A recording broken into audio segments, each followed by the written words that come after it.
குரு வணக்கங்கள். வாழ்க வளமுடன். உலகெங்கிலும் இருக்கக்கூடிய அக்ஷரா அண்ணாமலை நேயர்களுக்கு வணக்கம். நான் உங்கள் டிஎன்ஏ மற்றும் பிரசன்ன ஜோதிடர் சுப்ரஜா சுரேஷ். ஸோ இன்னைக்கு ஸ்பெஷலாக நம்ம பார்க்கக்கூடியது பங்குனி மாத பலன்கள். இந்த மாதத்துல எப்படி கணக்கிடப்படுது பொதுவா அப்படின்னா, சூரியன் கும்பத்திலிருந்து மீன வீட்டுக்கு பயிற்சி பெறுகிறார். ஸோ இந்த மாதத்தை பங்குனி மாதம் அப்படின்னு சொல்லுவோம். ஸோ மார்ச் 14ஆம் தேதியிலிருந்து பங்குனி மாதம் ஸ்டார்ட் ஆக போகுது. ஓகே, இதுல என்ன ஒரு முக்கியமான அக்கேஷன்ஸ் நடக்குது அப்படின்னா, பங்குனி உத்திரம் ஒரு ஸ்பெஷலான ஒரு அக்கேஷன். அதுக்கப்புறம் தமிழ் வருட பிறப்பு அப்படிங்கறது நம்ம கொண்டாட போறோம். இதெல்லாமே ஒரு நல்ல காரியங்களாக இருந்தாலும் லாஸ்ட் மந்த் நம்ம என்ன மாதிரியான ப்ராப்ளம்ஸை நம்ம ஃபேஸ் பண்ணோம் அப்படிங்கிறத பார்த்துட்டு வந்துட்டு இருப்பீங்க. ஏன்னா உலக வார் அப்படின்னு சொல்லக்கூடிய எவ்வளோ பெரிய விஷயங்கள், எவ்வளோ தாக்குதல்கள், எவ்வளோ அழிவுகள், இதெல்லாம் இந்த மாதமாவது கொஞ்சம் நிறுத்தப்படுமா அப்படின்னு நம்ம பார்க்கலாம். அது மட்டும் இல்லாமல் இந்த மாதத்தில் குரு வக்ர நிவர்த்தி வேற ஆகிறார். ஸோ நிறைய பேர்த்துக்கு தெரிஞ்சிருக்கும், நம்மளுடைய கோல்டு ரேட்டு கம்மியாக இருந்தது. ஆனால் குரு வக்ர நிவர்த்தி ஆகும்போது கோல்டு ரேட்டு, ஷேர் மார்க்கெட்டிங் இது எல்லாமே ஜாஸ்தியாக வரப்போகுது. யாரெல்லாம் ஷேர்ஸ்ல இன்வெஸ்ட் பண்ணணும்னு நினைக்கிறீங்க அப்படின்னா கண்டிப்பா இந்த பங்குனி மாதம் உங்களுக்கு ஒரு நல்ல மாதமா இருக்கும்.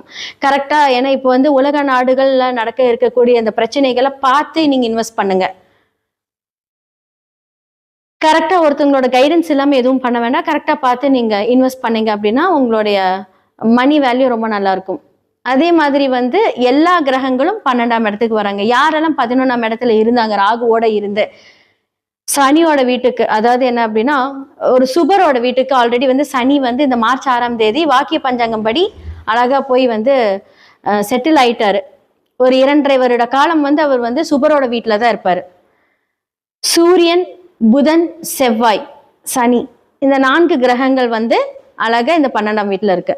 உங்களுக்கே தெரியும் சார், லாஸ்ட் மாதம் அதாவது மார்ச் 1ஆம் தேதி சூரியன் மார்ச் 1ஆம் தேதியிலேருந்து சுக்கிரன் ஆல்ரெடி அந்த இடத்துல உச்சம் பெற்றார். என்ன மாதிரியான இஷ்யூஸ் எல்லாமே நம்ம பார்த்தோம். நிறைய பேர்த்தோட அந்தரங்க வாழ்க்கைகள் வெளிவந்தது.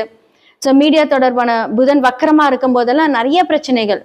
ஸோ மீடியா ரிலேட்டட் பர்சன்ஸோட பிரச்சனைகள், அவங்களுடைய பர்சனல் லைஃப், இதை பத்தி எல்லாம் வெளிவந்து ஓரளவுக்கு ஒரு தாக்கத்தை பெருசா உண்டாக்கிடுச்சு. ஆனா இந்த மாதத்திலேயாவது எல்லாவது ஒரு சட்டில் ஆகுமா அப்படின்னு நம்ம பார்த்தோம் அப்படின்னா, கண்டிப்பா இந்த மாதத்தில் நீரினால் அலைவு, மண் சரிவு. ஏன்னா சூரியன் வெளிச்சத்துக்கு காரகன், சனி இருட்டுக்கு காரகன். 2 பேருமே அப்படியே அழகா நிக்கிறாங்க. கூட புதனும் செவ்வாயும் சேர்ந்து அந்த ஒரு அதிர்வுகளை கொடுக்க போறாங்க. நிறைய பிரளயங்கள், பெரிய சண்டை, வார பிரளயங்கள், பெண்கள் நிறைய பாதிக்கப்பட போறாங்க இந்த காலகட்டத்துல. அதுவும் இல்லாம நீர் சம்பந்தப்பட்ட நிறைய அழிவுகள் வரப்போகுது. இதெல்லாமே எதுவும் நடக்காம இருக்கணும். இதுக்கெல்லாம் ஒன் அண்ட் ஒன்லி நம்ம ப்ரேயர்ஸ் மட்டும்தான். மேஷம் முதல் மீனம் வரைக்கும் இந்த கிரகங்களோட ஏன்னா ஃபர்ஸ்ட் 2 கிரகங்கள் உள்ள போது, அப்புறம் 4 கிரகங்கள் வருது. இது எல்லாமே சேர்ந்து என்ன மாதிரியான இம்பாக்ட் கொடுக்குது அப்படிங்கறத இப்ப நம்ம பார்த்துடலாம்.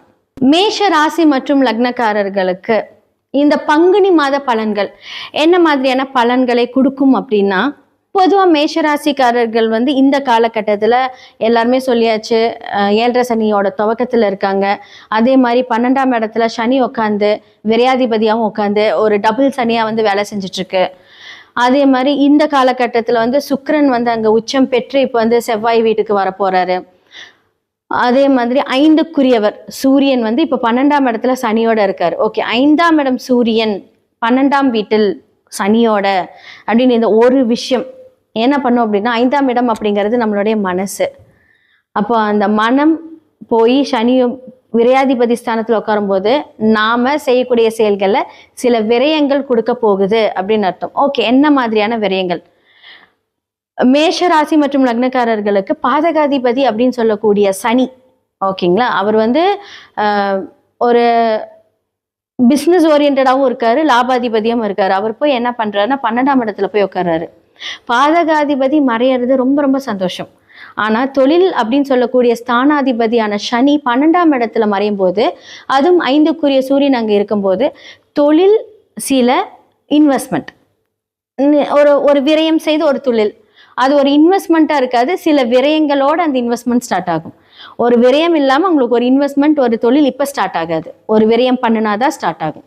தேவையில்லாத காசு செலவாகும். அதுதான் அதுக்கான மீனிங், கரெக்டான மீனிங். இப்போ ஃபார் எக்ஸாம்பிள் ஒரு பிஸ்னஸ் ஸ்டார்ட் பண்றீங்க, ஒரு இன்டீரியர் டிசைனுக்கு வந்து நீங்க பிளான் பண்றீங்க, அழகா ஸ்டார்ட் பண்ணிடுவாங்க, ஆனா தப்பா பண்ணிடுவாங்க. இது ஒரு எக்ஸாம்பிள் தான். அப்ப என்ன ஆகும் அப்படின்னா, ஒரு 5 லட்ச ரூபா பண்ண இடத்துல ஒரு 2 லட்ச ரூபா எக்ஸ்ட்ரா விரயமாகும். ஆனா அந்த காரியம் நடக்கும். ஆனா அதுக்கான நம்ம மனசுக்கு பிடிச்ச ஒரு விஷயங்கள் இல்லையா, இது எல்லாமே வந்து கொஞ்சம் ஒரு விரயம் வந்து உங்களுக்கு நடக்கும். ஆனா தொழில், புது தொழில், அந்த ஒரு தொழில் ஸ்தானம் எல்லாமே வந்து கொஞ்சம் செவ்வாயோட இணையும் போது, புதனோட இணையும்போது, ஏன்னா புதன் வந்து இப்ப வக்ர நிவர்த்தி ஆகுறாரு, உங்களோட முயற்சி ஸ்தானம் எல்லாமே பலமாக போகுது. நிறைய கோவில் ட்ரிப்ஸ், நிறைய பயணங்கள், வெளிநாடு போகிறதுக்கான வாய்ப்புகள் நிறைய பேருக்கு வரப்போகுது. இதுல முக்கியமா கவனமா இருக்கக்கூடியவர்கள் யார் அப்படின்னு என்றால் ஸ்டூடெண்ட்ஸ். நிறைய பேத்துக்கு வந்து இந்த காலகட்டத்துல கொஞ்சம் டிஸ்ட்ராக்ஷன்ஸ் ஜாஸ்தியா இருக்கும். நல்லா உட்காந்து ஹார்ட் ஒர்க் பண்ணுங்க. ஏன்னா பிகாஸ் சிரசு அப்படிங்கிறது நம்மளுடைய ஒரு தலை அப்படின்னு சொல்லக்கூடிய ஒரு விஷயத்துல வந்து இப்ப சனி பகவான் உட்காரும்போது மந்தத்தன்மை கொடுப்பாரு. ஏன்னா இப்ப பப்ளிக் எக்ஸாமினேஷன்ஸ் எல்லாமே வருது, அடுத்தடுத்து ஆன ஒரு விஷயங்கள், காலேஜஸ் செய்யறதுக்கு, இந்த என்ட்ரன்ஸ் எக்ஸாம் எழுதுறவங்க எல்லாம் கொஞ்சமா பார்த்து நல்லா ஒரு ஹார்ட் ஒர்க் பண்ணீங்க அப்படின்னா கண்டிப்பா இந்த சனி பகவான் இந்த காலகட்டத்துல நமக்கு ஒரு முன்னேற்றத்தை கொடுப்பாரு. அதே மாதிரி சூரியன் வந்து இப்போ அழகா வந்து உங்களுடைய லக்னாதிபதியான ஒரு வீட்டில் உட்காரும் போது, மேஷ லக்னத்தில் உட்காரும் போது அந்த இடத்துல பரணியும் இருக்கு இல்லையா, அப்போ வந்து மீடியா சம்மந்தப்பட்ட தொழில், இப்போ நிறைய பேருக்கு வந்து இப்போ 12ஆம் இடம் இந்த லாட்ஜ் தொழில், மீடியா சம்மந்தப்பட்ட தொழில், நிறைய பேர் லாட்ஜஸ் எல்லாம் வச்சிருப்பாங்க, இன்னும் ஒரு 2-3 ஹோட்டல்ஸ் கட்டுவீங்க. இப்போ இந்த காலகட்டத்துல வந்து பெரிய பெரிய அதாவது உலகெங்கிலும் இருக்கக்கூடியவர்கள் மேஷ லக்னக்காரர்களுக்கு வந்து பாத்தீங்க அப்படின்னா சொத்து ரீதியான விஷயங்கள் எல்லாமே நிறைய கிடைக்க போகுது. அப்போ தொழில்ல ஒரு விரயம் செய்து நிறைய வருமானங்கள் ஈட்ட போறீங்க. ஆனா சில ஸ்ட்ரெஸ், அந்த பிரச்சனைகள் கொடுத்தாலுமே இது வந்து ஒரு நல்ல சக்சஸ்ஃபுல்லா தான் போகும்.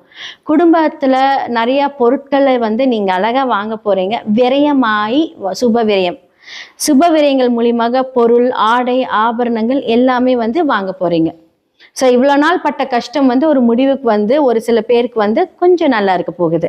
உங்களோட சுயஜாதகத்துல உங்களுடைய சனி, அதாவது 10க்கும் 11ஆம் இருக்கக்கூடிய சனி உங்க சுயஜாதகத்துல எங்க இருக்காரு, அதோட இம்பாக்ட் இந்த 12ஆம் வீட்டுல கொடுக்கும். இப்போ ஒரு வேளை வந்து 2ஆம் வீட்டுல இருக்காரு அப்படின்னா 2க்குரிய சம்பந்தப்பட்டவர் பண்ணணும். குடும்பத்துக்காக விரயம், அந்தந்த பாவங்களுக்கு ஏற்ற மாதிரி தான் அதோட வேலை செய்யும். அது வந்து கனெக்ட் ஆகும், அதோட பார்வைகள் மூலியமாக எல்லாமே கனெக்ட் ஆகும். ஸோ அது 2ஆம் வீட்டை பார்க்கறதுனால என்ன ஆகும் அப்படின்னா குடும்பத்துல வந்து சில ஒரு சொல்லக்கூடிய வாக்குகள்ல தாமதமாகும், ஆனா செய்வீங்க. ஸோ இந்த காலகட்டத்தில் கொஞ்சம் ஹார்ட் ஒர்க் பண்ணீங்க அப்படின்னா கண்டிப்பா வெற்றி நிச்சயம். ஸோ மேஷம்லேருந்து மீனம் வரைக்கும் இந்த 2026 பங்குனி மாதம் எப்படி இருக்கும், எந்தெந்த விஷயங்கள்ல நீங்க ஜாக்கிரதையா இருக்கணும், யார் எப்படி இருக்கணும், எல்லாருக்கும் என்ன மாதிரியான நன்மைகள் நடக்கும் அப்படிங்கறத நம்ம பார்த்துக்கிட்டோம். ஸோ இந்த உலகளாவிய விஷயங்கள்ல வந்து நிறைய போர்கள், பிரச்சனைகள், அழிவுகள் இருந்தாலுமே நல்லா ப்ரே பண்ணிக்கோங்க. ஏன்னா நம்மனால அதுதான் முடியும். உலகத்துக்காக நம்ம வந்து ஒரு நல்ல ப்ரேயர் தான் எடுக்க முடியும். ஸோ சுய ஜாதகத்தை பாருங்க, அந்தந்த கிரகங்கள் என்ன மாதிரியான டிகிரி சாரம் வாங்கி உங்களுடைய வாழ்க்கையில் என்ன மாதிரி இம்பேக்ட் கொடுக்குது அப்படிங்கிறது தெரியும். கீழே என்னோட நம்பர் இருக்கும், அதுக்கு கான்டாக்ட் பண்ணி உங்களோட அப்பாயின்மெண்ட் ஃபிக்ஸ் பண்ணிக்கோங்க. கண்டிப்பா எல்லாத்துக்குமே சொல்யூஷன் இருக்கு. அந்த சொல்யூஷன் படி உங்களோட வாழ்க்கையை நகர்த்தி கொண்டுட்டு போங்க. ஏன்னா இந்த விஷயங்கள் எல்லாத்துக்கும் ஒவ்வொரு கிரகத்தோட இம்பாக்ட் இருக்கதான் செய்யும். ஓகே, இன்னைக்கு நல்லா இருக்கிற மாதிரி இருக்கும், நாளைக்கு பிரச்சனை இருக்கும், நாளானைக்கு வந்து ஜாக்பாட்டே அடிக்கும். ஸோ இது எல்லாமே 100% எல்லாத்துக்குமே நடக்கும். ஆனா எப்படி பண்ணணும் அப்படிங்கிறது ஒரு ப்ராப்பரான ஒரு கன்சல்டிங் மூலியமா நீங்க பண்ணீங்க அப்படின்னா கண்டிப்பா உங்களுடைய வாழ்க்கை அண்ட் வாழ்வாதாரம் உயரும். நன்றி, வணக்கம்.